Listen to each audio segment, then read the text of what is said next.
आज इस बुलेटिन में सबसे पहली खबर जो हम आपको समझाने वाले हैं वो खबर होगी आज समझिए कल क्या क्या हलचल है। दूसरी खबर जो हम आपको बताएंगे वो होगी नई सरकार में संभावित मंत्रियों के नाम भी जान लीजिए।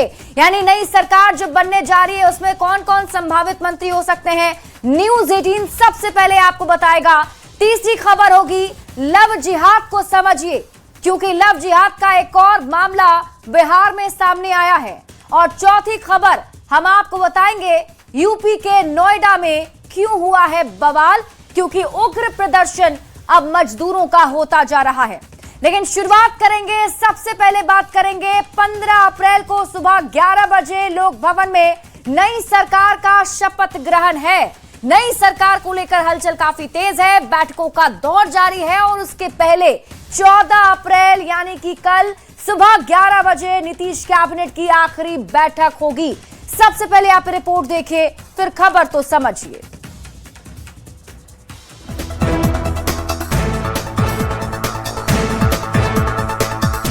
बिहार में नई सरकार को लेकर हलचल तेज है। महज 40-41 घंटे के अंदर बिहार में नई सरकार होगी, नया मुख्यमंत्री होगा। उसके पहले सियासत तूफानी रफ्तार से आगे बढ़ रही है। सोमवार सुबह सबसे पहले सीएम आवास से बैठक का दौर शुरू हुआ। मुख्यमंत्री नीतीश कुमार से मिलने जेडीयू के राष्ट्रीय कार्यकारी अध्यक्ष संजय झा और केंद्रीय मंत्री ललन सिंह सहित कई नेता पहुंचे। इसके बाद ललन सिंह सीएम आवास से निकलकर संजय झा के आवास पर पहुंचे। वहां से दोनों नेता सम्राट चौधरी के आवास पर आयोजित बीजेपी जेडीयू नेताओं की बड़ी बैठक में शामिल होने पहुंचे, जहां बीजेपी के प्रदेश अध्यक्ष संजय सरावगी भी शामिल हुए। इन्हीं बैठकों और मुलाकातों के दौर के बीच नई सरकार में संभावित मंत्रिमंडल की तस्वीर भी सामने आ गई। वो हम लोगों ने पहले भी कहा है कि कहीं कोई समस्या नहीं है, एज पर प्लान सारा चीज चल रहा है। बिहार में सियासत के लिहाज से मंगलवार और भी ज्यादा हलचल भरा रहने वाला है। सुबह 10 बजे केंद्रीय मंत्री शिवराज सिंह चौहान और बीजेपी के राष्ट्रीय अध्यक्ष नितिन नवीन विशेष विमान से पटना पहुंचेंगे। सुबह 11 बजे नीतीश कैबिनेट की आखिरी बैठक होगी। लेकिन चूंकि आखिरी बैठक है इसलिए सामान्य रूप से कुछ मुख्यमंत्री जी भी कहेंगे और हम सब लोगों के तरफ से उनके प्रति आभार भी प्रकट किया जाएगा। मंगलवार को ही दोपहर 3 बजे पटना बीजेपी दफ्तर के अटल सभागार में बीजेपी विधायक दल की बैठक होगी, जिसमें बीजेपी विधायक दल का नेता चुना जाएगा। फिर शाम 4 बजे एनडीए विधायक दल की बैठक होगी। इसी बैठक में बीजेपी की ओर से चुने गए नेता के नाम पर एनडीए की ओर से मुहर लगेगी और फिर एनडीए के नेता राज्यपाल से मिलकर सरकार बनाने का दावा पेश करेंगे। राष्ट्रीय जनतांत्रिक गठबंधन की बैठक बिहार विधानसभा के सेंट्रल हॉल में 4 बजे बुलाई गई है, जिसमें विधानमंडल दल के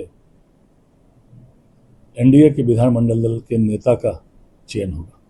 यानी मंगलवार शाम 5 बजे तक नई सरकार और नए सरकार दोनों का चेहरा सामने आ जाएगा और 15 अप्रैल को सुबह 11 बजे लोक भवन में नई सरकार के शपथ ग्रहण के साथ ही बिहार को नया मुख्यमंत्री मिल जाएगा। न्यूज 18 के लिए पटना से रवि एस नारायण, आनंद अमृतराज, शैलेंद्र कुमार और अमित कुमार के साथ ब्यूरो रिपोर्ट। तो बिहार में आने वाले 2 दिन काफी ज्यादा हलचल से रहने वाले हैं। 14 अप्रैल और 15 अप्रैल की तारीख बहुत महत्वपूर्ण है। बिहार में नई सरकार की गठन को लेकर हलचल तेज है, जिसके कल और भी ज्यादा तेज होने की उम्मीद जताई जा रही है। आज क्या क्या हुआ सबसे पहले आपको ये बताते हैं और फिर समझाएंगे कि कल क्या क्या होने वाला है। सबसे पहले आज की बात आप समझ लीजिए। सोमवार को सियासी हलचल काफी तेज रही। सबसे पहले सुबह पहली हलचल हुई सीएम आवास पर, जेडीयू नेताओं की मैराथन बैठक हुई। फिर संजय झा का आवास भी, जहां सियासी हलचल हुई, ललन सिंह की मुलाकात हुई। उसके बाद सम्राट चौधरी का आवास, सम्राट चौधरी के आवास पर भी काफी हलचल देखने को मिली, जहां बीजेपी और जेडीयू नेताओं की बैठक हुई। तो आज दिन भर बैठकों का दौर चलता रहा।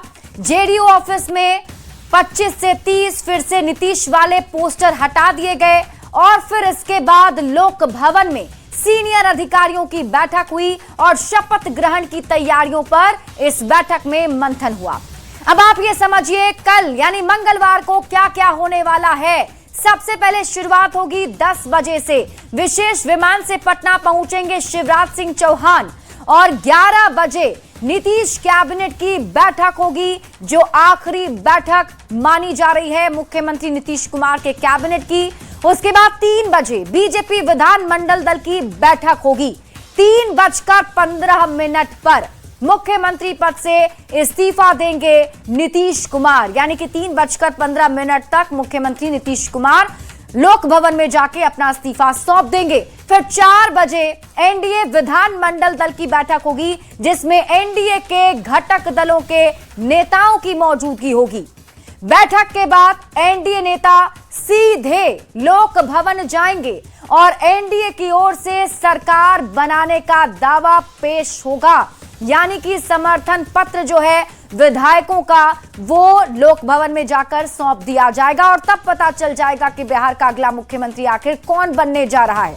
वहीं देखिए, बिहार में 15 अप्रैल को नई सरकार का शपथ ग्रहण होगा और उसके पहले न्यूज 18 आपको नए मंत्रिमंडल की तस्वीर भी दिखाएगा।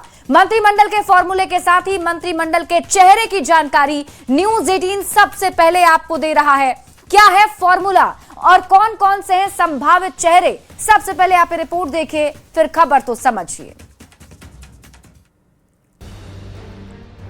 15 अप्रैल 2026 बिहार में नई सरकार बनने जा रही है और बिहार को नए सरकार मिलने जा रहे हैं। अब सबके दिमाग में यह सवाल चल रहा है कि कौन होगा बिहार का मुख्यमंत्री और कौन बनेगा डिप्टी सीएम।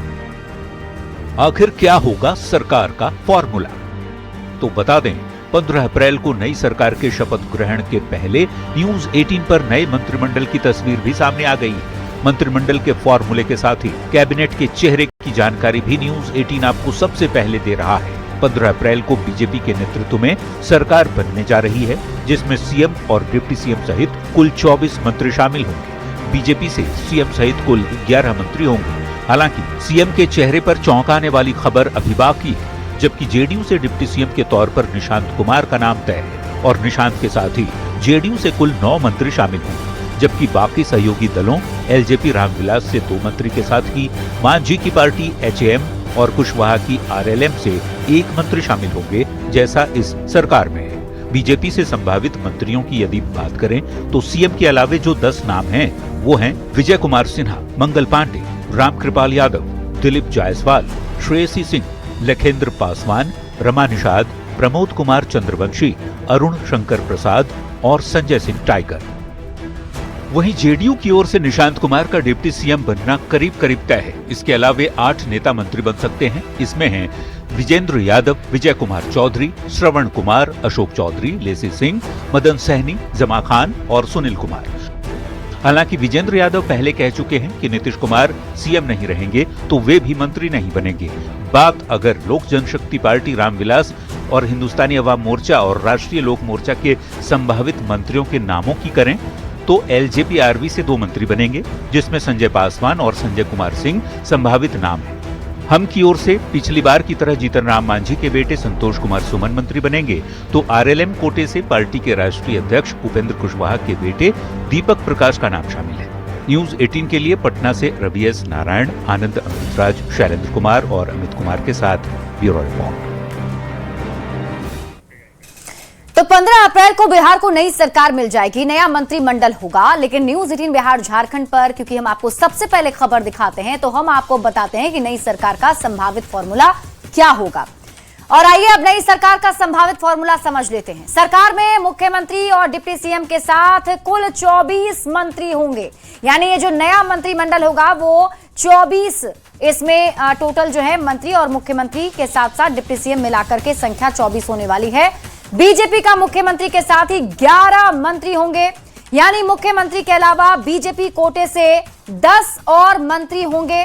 तो वहीं जेडीयू कोटे से डिप्टी सीएम सहित 9 मंत्री होंगे, यानी कि डिप्टी सीएम के अलावा जेडीयू कोटे के 8 मंत्री भी शामिल होंगे।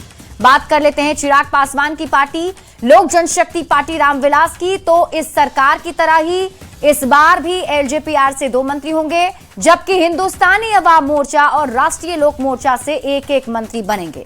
अब आपको विस्तार से पूरी बात समझाते हैं और सबसे पहले बात करते हैं कि बीजेपी कोटे के मंत्रियों की। तो सीएम के साथ 11 और सीएम के अलावा 10 मंत्री इसमें होंगे। अब कौन कौन से संभावित मंत्री हैं उनका नाम भी आप जान लीजिए। तो सबसे पहले आपको बता दें, विजय कुमार सिन्हा, सुमंगल पांडे, रामकृपाल यादव, दिलीप जायसवाल, श्रेयसी सिंह, लखेंद्र पासवान, रमा निषाद, प्रमोद कुमार चंद्रवंशी, अरुण शंकर प्रसाद और संजय सिंह टाइगर, ये मंत्रिमंडल में शामिल किए जा सकते हैं जो संभावित फॉर्मूला सामने आ रहा है। अब बात कर लेते हैं एनडीए की दूसरी बड़ी पार्टी जेडीयू की। जेडीयू का डिप्टी सीएम और 8 मंत्री बनेंगे। जेडीयू की ओर से सीएम नीतीश कुमार के बेटे निशांत कुमार का डिप्टी सीएम बनना तय है। इसके अलावा जो 8 मंत्री बनेंगे उन संभावित चेहरों का नाम भी जान लीजिए। वो चेहरे हैं विजेंद्र यादव, विजय कुमार चौधरी, श्रवण कुमार, अशोक चौधरी, लेसी सिंह, मदन सहनी, जमा खान और सुनील कुमार। हालांकि आपको बता दें कि विजेंद्र यादव जो हैं वो ये कह चुके हैं कि नीतीश कुमार अगर सीएम नहीं रहेंगे तो वो भी मंत्री नहीं बनेंगे। ऐसे में ये बात देखना होगा कि उनका फैसला क्या होता है। नई कैबिनेट में संभावित मंत्रियों की बात कर रहे हैं तो एलजेपीआरबी की बात कर लेते हैं। एलजेपीआरबी से भी जैसा कि अभी 2 मंत्री हैं वैसे ही 2 मंत्री बनाए जाएंगे। नाम है संजय पासवान और संजय कुमार सिंह। हम की बात कर लेते हैं। हिंदुस्तानी अवाम मोर्चा से 1 मंत्री बनाए जाएंगे। जितन राम मांझी के बेटे संतोष कुमार सुमन मंत्री बनाए जा सकते हैं। आरएलएम से 1 मंत्री बनेगा, दीपक प्रकाश, जो कि उपेंद्र कुशवाहा के बेटे हैं। तो ये नया मंत्रिमंडल का जो फॉर्मूला है, वो संभावित फॉर्मूला, वो हमने आपको बताया है। बढ़ते हैं आगे और बात अगली खबर की कर लेते हैं। सीएम नीतीश कुमार कल इस्तीफा देने जा रहे हैं, लेकिन इस्तीफा देने से ठीक 1 दिन पहले ही नीतीश कुमार अपने ड्रीम प्रोजेक्ट का जायजा लेने पहुंच गए। तपती धूप में नीतीश कुमार एक्सप्रेसवे के हो रहे निर्माण काम का घूम घूम कर उन्होंने जायजा लिया। सबसे पहले आपको ये रिपोर्ट दिखाते हैं, फिर खबर समझाएंगे।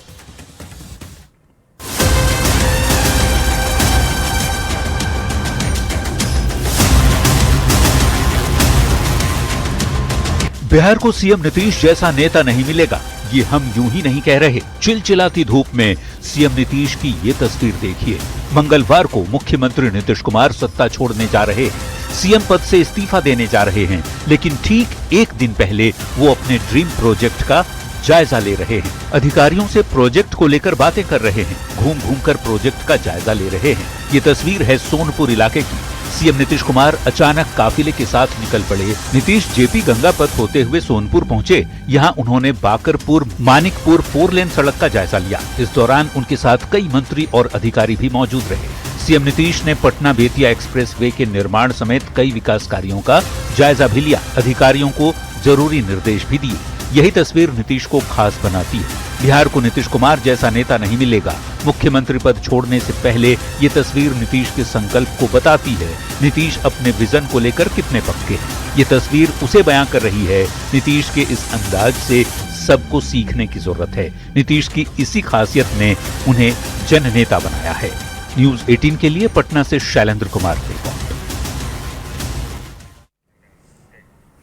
तो सीएम नीतीश कुमार की ये जो तस्वीर है ये चर्चा का विषय बनी हुई है और ये भी कहा जा रहा है कि यूं ही कोई नीतीश नहीं हो जाता है।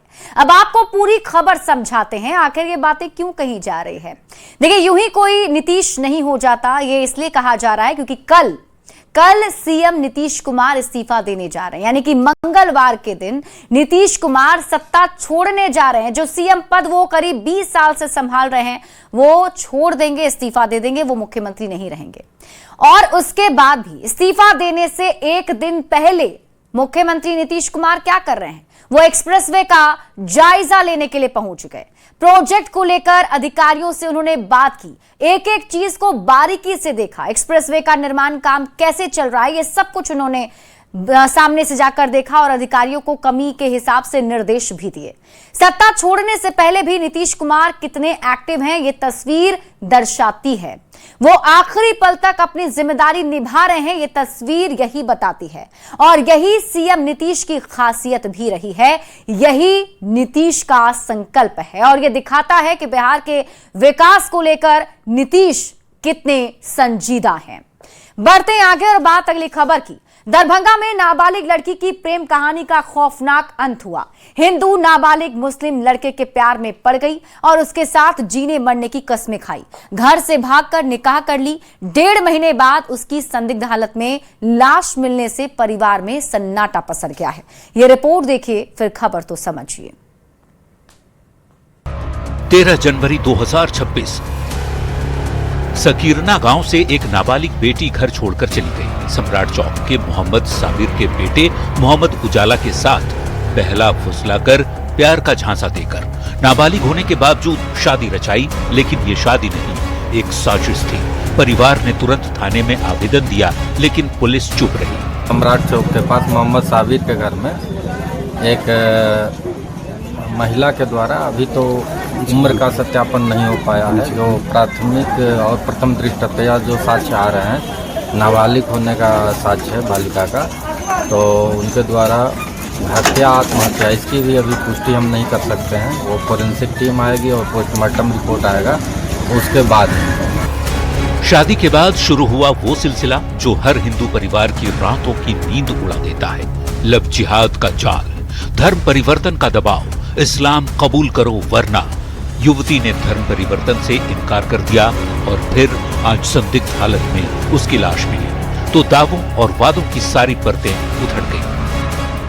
लड़की को इतना प्यारदारी पकड़ के कहा दे दो, नहीं दिया ये लड़का लोग को माँ बाप नहीं दिया तो हम छोड़ दिया। ने केस में मुकदमा कुछ नहीं किया तो चलो कहूँ दिया अच्छा है, खुश रहे। 2 महीना नहीं हुआ हमको लड़की को मार दिया। अब परिवार का आरोप है कि यह सिर्फ मौत नहीं बल्कि एक साजिश है। उस मासूम पर धर्म परिवर्तन का दबाव बनाया जा रहा था, उसे प्रताड़ित किया जा रहा था कि वो अपनी पहचान बदल ले। पिता की सिसकियां और मां का विलाप आज इंसाफ की गुहार लगा रहा है। कुछ भी इस्लाम कबूल करे के चक्कर में बेटी के मारबल के इस्लाम कबूल करवे के लिए नहीं कर के ना ये मार लगे। हाँ, पता केना चलल इस्लाम कबूल करवा? हमरा आदमी खबर कोई न कोई कहत रहे, समझ गलिए, कहत ओइ पर जे हम बात के सुन लिए ना आ तुरंत हमरा ये बात मालूम भले या के लिए जे हम ये बात कहै छी। हमरा पहले से भी कहत रहे इस्लाम नहीं कबूल करे छे, आना ओना करे छे, मारपीट करे छे। पुलिस मामले की तफ्तीश में जुटी है। पोस्टमार्टम रिपोर्ट और सबूतों के आधार पर सच सामने आने का इंतजार है, लेकिन सवाल वही खड़ा है, आखिर कब तक लव जिहाद के नाम पर मासूमों की जिंदगियां बर्बाद की जाएगी। न्यूज 18 के लिए दरभंगा से विपिन कुमार दास की रिपोर्ट। तो बिहार के दरभंगा से आई ये खबर एक बार फिर से लव जिहाद को लेकर के सवाल खड़े कर रही है। हम आपको पूरी खबर समझाते हैं और लव जिहाद के मायने भी बताते हैं। अब आप लव जिहाद को समझिए। लव जिहाद 2 शब्दों से मिलकर बना है, लव और जिहाद। पहचान छिपाकर किसी लड़की को अपने प्यार के जाल में इसमें फंसाया जाता है और पहचान छिपाकर ही लड़की से शादी कर ली जाती है। जब शादी हो जाती है तो उसके बाद धर्म परिवर्तन का दबाव लड़की पर डाला जाता है और इसे ही लव जिहाद कहते हैं। अब दरभंगा वाली घटना में क्या हुआ है वो आपको बताते हैं। मोहम्मद साबिर ने नाबालिग से शादी की। शादी के बाद धर्म परिवर्तन का दबाव देना शुरू किया और जब 1.5 महीने बाद जब उसने इससे इनकार किया तो 1.5 महीने के बाद उसकी संदिग्ध हालत में शव मिली है। लड़की के घर वालों ने लव जिहाद में हत्या का आरोप लगाया है और लड़की के घर वाले अब इंसाफ की मांग कर रहे हैं। हालांकि देखना होगा कि पुलिस की टीम इस पूरे मामले में कब तक खुलासा कर पाती है।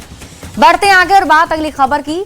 नोएडा में सोमवार को दिन भर बवाल देखने को मिला। फैक्ट्री कर्मचारी अपनी मांगों को लेकर सड़कों पर उतरे तो थे, लेकिन प्रदर्शन ने हिंसक रूप ले लिया और कर्मचारियों ने नोएडा के कई सेक्टर में जगह जगह आगजनी कर डाली। आगजनी और गाड़ियों में तोड़फोड़ करने वाले 100 से ज्यादा उपद्रवियों को पुलिस ने हिरासत में भी ले लिया है। भारी पुलिस बल को भी तैनात किया गया है। नोएडा में श्रमिकों के हिंसक प्रदर्शन के बीच सीएम योगी के निर्देश पर पूरे प्रकरण की जांच के लिए उच्च स्तरीय कमेटी का गठन भी किया गया है और जल्द ही पूरे मामले की रिपोर्ट शासन को सौंपी जाएगी। नोएडा कंपनी मजदूर विवाद मामले में गठित हाई लेवल कमेटी आज रात तक ही मामले में हल निकालेगी।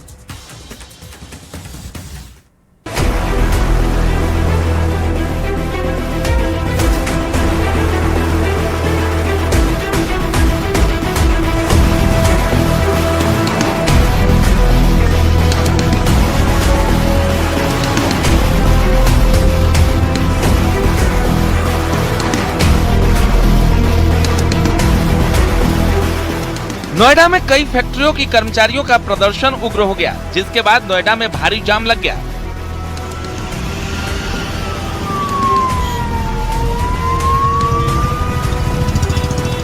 चिल्ला बॉर्डर से लेकर मेरठ हाईवे तक गाड़ियों की लंबी कतार देखी गई। पिछले 6 दिनों से लगातार बड़ी संख्या में कर्मचारी प्रदर्शन कर रहे हैं। आज अचानक प्रदर्शन में हिंसा भड़क गई, जिसके बाद कई गाड़ियों को आग के हवाले कर दिया गया, जमकर तोड़फोड़ की गई और पथराव हुआ। नोएडा हिंसा पर डीजीपी राजीव कृष्ण का कहना है कि माहौल बिगाड़ने वालों पर कार्रवाई होगी। उपद्रवियों की पहचान की जा रही है। बवाल में शामिल बाहरी लोगों की पहचान की जा रही है।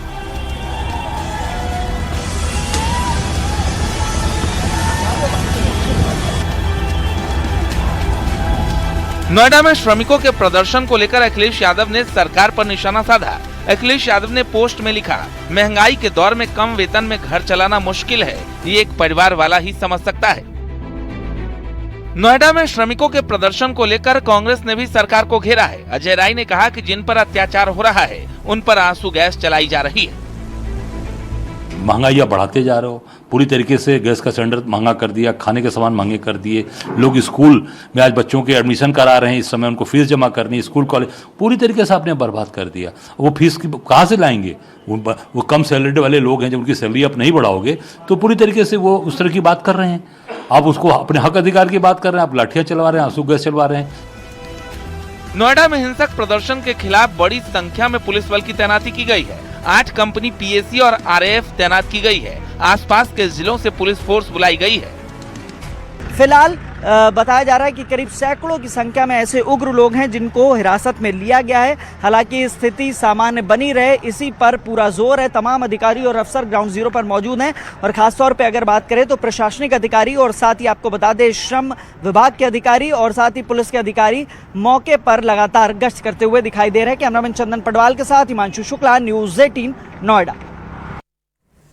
देखिए, मजदूर जो है वो सड़क पर उतरकर प्रदर्शन कर रहे हैं। कई सारी मांगे हैं जो मांग वो कर रहे हैं। अब आपको बताते हैं कि आखिर फैक्ट्री कर्मचारियों की मांगे क्या हैं। पूरी खबर अब आप समझिए।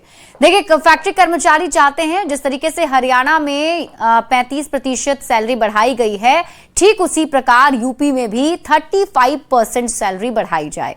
ओवर टाइम अगर कराया जाता है तो उस दिन उन्हें दोगुना भुगतान दिया जाए। बोनस सीधे उनके बैंक खाते में ट्रांसफर किया जाए। इसके साथ ही उनकी मांग है कि हर महीने की 10 तारीख तक सैलरी क्रेडिट हो जाए। हर महीने सैलरी के साथ सैलरी स्लिप भी मिले।